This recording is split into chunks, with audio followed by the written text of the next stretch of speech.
This is carrying the macroeconomy a lot more than the dot-com boom did. You did not get the kind of investment into the economy. You are getting it across the country in the building of data centers, people being employed, the power companies, the water being demanded. There is collectively a lot more accounting for here if there is a correction than there was in the dot-com boom. In other words, it will be worse. It will be more market-wide. It will not be just a tech company correction. It will be a correction across more sectors than you did then, and more of a macroeconomic hangover that will take a little longer to get through. Today's number 1 million. That is how many dollars worth of Yu-Gi-Oh cards were found in a Texas dumpster last week. True story. I am literally swimming in Pokemon cards because my son listened to my podcast and is spending all of his money on Uber, Deliveroo, and Pokemon cards. Not a joke, just an observation. Just a little insight into my life. Ed, how are you? I am doing well. Deliveroo. That is a name I forgot about. That is the English DoorDash. Actually, the Australian DoorDash. Yeah, Deliveroo. What is he ordering? Wagamama, Nando, what are the hits? Oh my gosh, you are very in touch. If it were up to my son, he would eat Five Guys 3 times a day, and unfortunately, he is actually pretty good at this Pokemon thing. He is trading. He goes to these, to be honest, I am very impressed and proud. He will take a train out to near Heathrow Airport, and there is some conference going on near there. He goes strapped with a ton of cards and a few £100 in cash, and he trades cards, and then he comes home, and he sells them, and he uploads it to his Greenlight so he can take Ubers everywhere and order all manner of food from different restaurants. And we will get a bang at the door, and I open it, and it is like code, and I am like, oh, it is for him. He orders his own food now, and then I say, that is it. We are not paying for this. He is like, you are not paying for it. I sold a card this morning. So, anyways, his economic independence is getting in the way of my ability to discipline him. That is awesome. Good for him running the hedge fund. That sounds great. Guess where I am going tomorrow? Where are you going? I am going to Poznan, Poland for a conference. It is a big deal. There is a huge conference there. What are you going to do there, speaking for money? But it is. Here's a crazy stat. If Poland continues its growth for the next 4 years, it will be a bigger economy than the UK. They have been one of the real winners from the war. I mean, I think their stock market has ripped past couple of years. Poland has just sort of done everything right. You are right. They have been a big winner. It has been a fantastic economy and success story. Well, we have a big episode, an exciting episode to get into today. We are talking with Aswath Damodaran in our very first live stream. But before we get into that, I just want to point out that it is 12 days until the tour kicks off. We have a sold-out show in San Francisco on May 27th, but you can still get tickets in LA, Miami, Chicago, and New York City, where we will be finishing the tour off with the one and only Anthony Scaramucci, who will be joining us on stage on June 2nd. I cannot wait. I mean, he always brings the energy, and it is going to be a lot of fun. So if you want to go see those shows, you can visit the website to get your tickets. Now 12 days, link is in the description. And with that, let us get into our episode. We have an incredible episode for you today. We are joined today by the man, the myth, the legend, the one and only, the Dean of Valuation, our friend Aswath Damodaran. We are doing another quarterly review. And the great thing about this live stream is that we will be taking your questions, or at least Professor Damodaran will be taking your questions. So if you want to drop a question, ask a question, drop it in the chat, and then we will save some time at the end of this interview, about 10 minutes. And we will answer a few of those questions. But with that, let us get into the show. It is that time of the quarter when we like to check in with one of the market voices we trust most. Late last year, he warned us that there was no place to hide in stocks. We also met again in February, and we pointed out and he told us some of the catastrophic risks that the market seemed to be at least slightly ignoring. And now with the ongoing conflict with Iran, and with 3 major initial public offerings approaching, and with artificial intelligence continuing to push stocks to now record highs, it seemed like the perfect time to bring back Professor Aswath Damodaran, the Kirshner Family Chair in Finance Education and Professor of Finance at New York University Stern School of Business. Professor Damodaran, thank you so much for joining us again. We are so excited to get your update.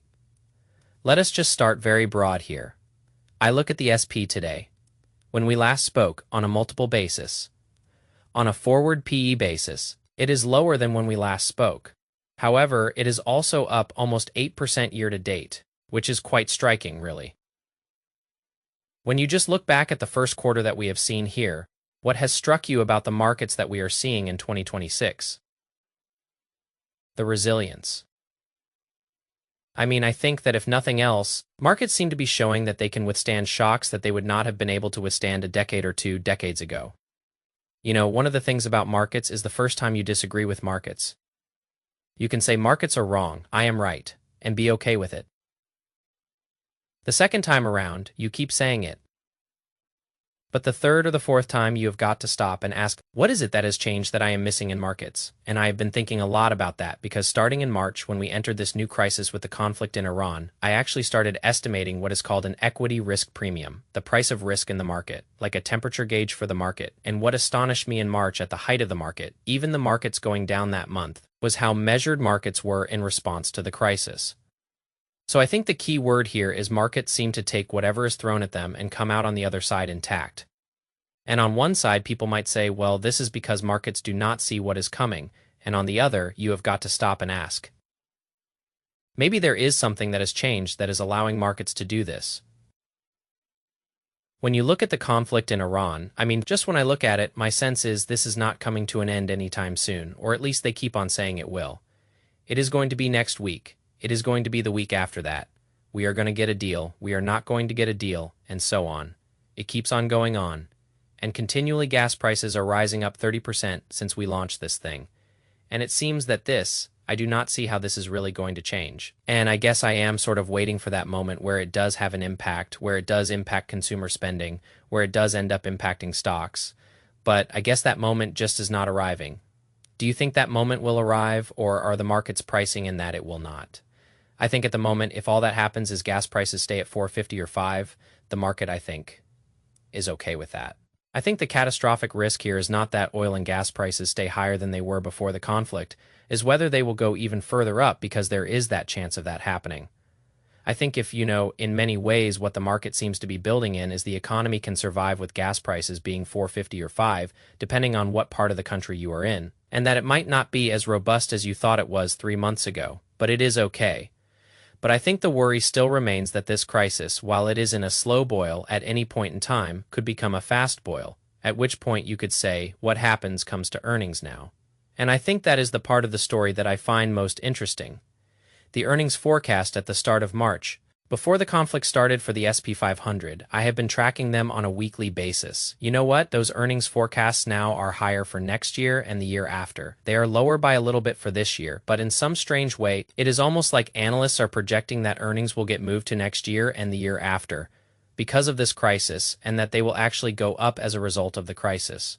Now, you can accuse analysts of being over-optimistic and perhaps skewed in their thinking, but the market seems to have been able to deliver on earnings even in the midst of crisis for the last 10 or 15 years. And I think that is what the market is building on. Ultimately, markets are not affected by political crisis or economic crisis directly. They are affected by what they do to earnings. And at the moment, that is what I am keeping my eyes on, is real damage being created to earnings. And up till now, we are not seeing the damage show up in forecasts. Good to see you. I have never seen. And maybe there is a historical precedent that I am not aware of, but I have never seen a number 2 become the number 1 as quickly as Anthropic has become the number 1. In December, clear number 1. OpenAI. In April, clear number 1, Anthropic.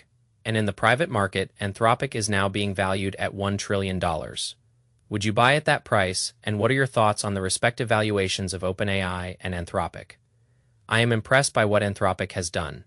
Ultimately, with large language models, I said the test is how quickly you pivot to having business applications that actually make money. And Anthropic has been the quickest, I think, to pivot to actually creating something that people can use right away. Whether you are a banker, a lawyer, I think I have been very impressed with what they have done. I think $1 trillion is still asking for a lot. It depends on how much these applications pay off for Anthropic over time. But I think they are, of the different large language models, they are on the fastest growth trajectory in terms of being able to get applications going and money coming into the companies.